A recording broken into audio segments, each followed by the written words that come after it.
YouTube was Zam, it's your boy Zam back with another bang in this video. Ron Garcia smokes Romero. Let's get it.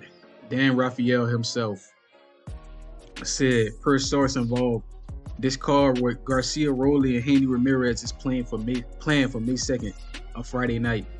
I'm told by two sources involved that while Pitbull Cruz was supposed to be the original opponent for Garcia, Cruz did not want to work on a fight deal until after his February 1st bout. So they moved on to Rolly to be Garcia's opponent for the welterweight fight. Interesting. So, first of all, Dan Rafael, I'm suspect to you because you just said Cruz did not want to work on a fight until after his February 1st bout.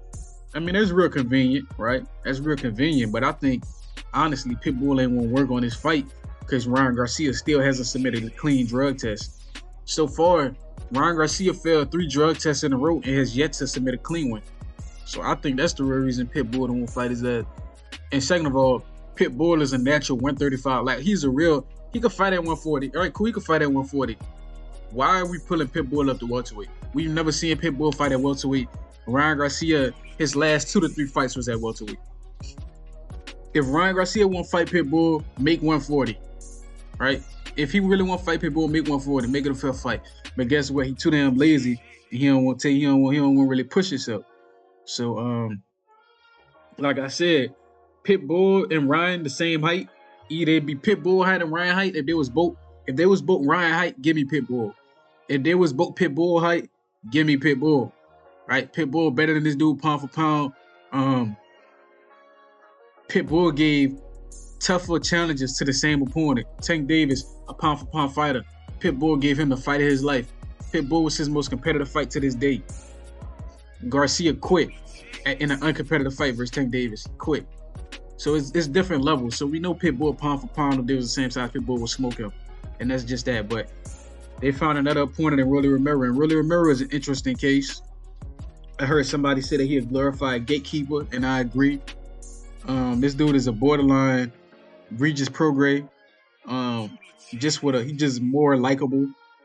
He more hilarious. He pretty much a comedic Regis Prograis. Like, he there for all the champions to beat on him, but he cool. People give him opportunities because he cool. But yeah, this is a pure showcase fight. This is a prize fight. Nothing more, nothing less. Ryan Garcia trying to knock the ring rust off. We all know he's gonna beat Rolly. Rolly got no business beating Ryan. If Ryan find a way to lose to Rolly, then shut the fuck up. That's all I gotta say. Like, shut all that talk, all that dumbass talking shit up. If you lose to Rolly, shut the fuck up. Real talk. Because Ryan originally, right? He like I just read, Pitbull pulled out of it. He said he won't wait till after his fight to even talk about negotiations, which I understand. You don't want to plan too far in the future, because then you can look past the present. So who knows how Rolly going into this, bro? Because Pitbull, I think he turned it down because of drug testing. They say he turned it down because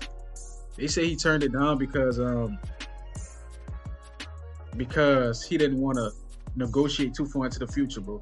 I have a speculation that he turned it down because Ryan haven't submitted a clean drug test in a year. Like, think about that. It's been almost a year since Ryan had a clean drug test.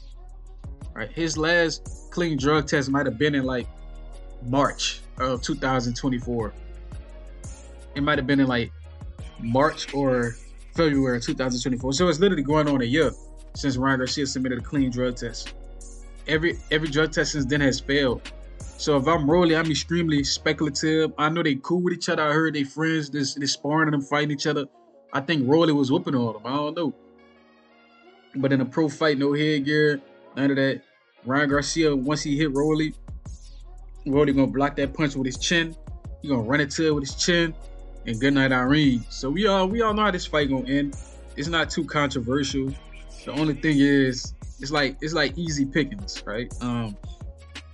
I guess I can't complain too much because I believe Jose Ramirez is easy pickings for Devin Haney, right?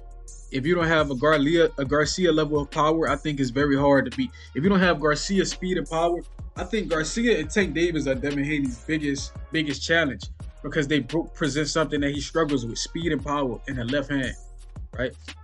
If your biggest power punch is your right hand, Devin Haney could deal with you.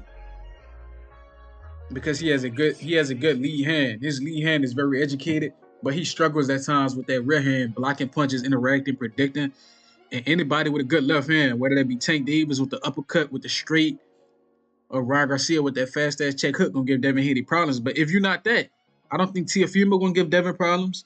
I don't think Shakur gonna give Devin too many problems. I think Devin gonna walk Shakur down. I think Devin gonna outbox Tio. Tio can't set up his punches. He leaves his feet when he punches. It's weird.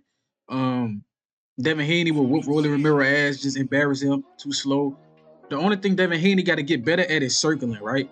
If Devin Haney would have circled against Ryan Garcia, he would have won. He was too stationary in that fight, just standing at the mid-range jabbing. If he would have circled while jabbing, like if he would have circled to Garcia's right, because there's different ways you can fight in boxing, right? If I'm a southpaw, I want to circle to the outside because most of my opponents gonna be orthodox. If I'm a left-handed fighter, if I'm orthodox, if it depends on what the guy's strong. If I'm fighting Garcia, I want to go towards his right hand. I won't make him use his right hand. I want to circle towards his right hand and fight him, right? But if I'm fighting a guy like Rolly who don't got a left hand, should I circle to his left, to my right, and make him use his left hand? You want to take away your opponent's best weapon, and Devin Haney could take away that left hand simply by circling to his left, to Ryan Garcia's right, and making Garcia punch him with the right hand. It's hard to hit somebody with a hook when they circling away from it. You feel me? Because it take all the sting off the punch. It's like rolling with it, but it's natural. You hear me? When you boxing in a circle, it's hard to land your check hook, right? He gonna have to use his right hand, and I think that's how Devin Haney could counteract that. Circle around him and set up punches. Don't just throw single mid-range jabs because Ryan gonna punch with you. Set your punch up, bait out that check hook, and punish it. Real talk. Let me know what y'all think. Like, comment, subscribe, and share this. Till next time.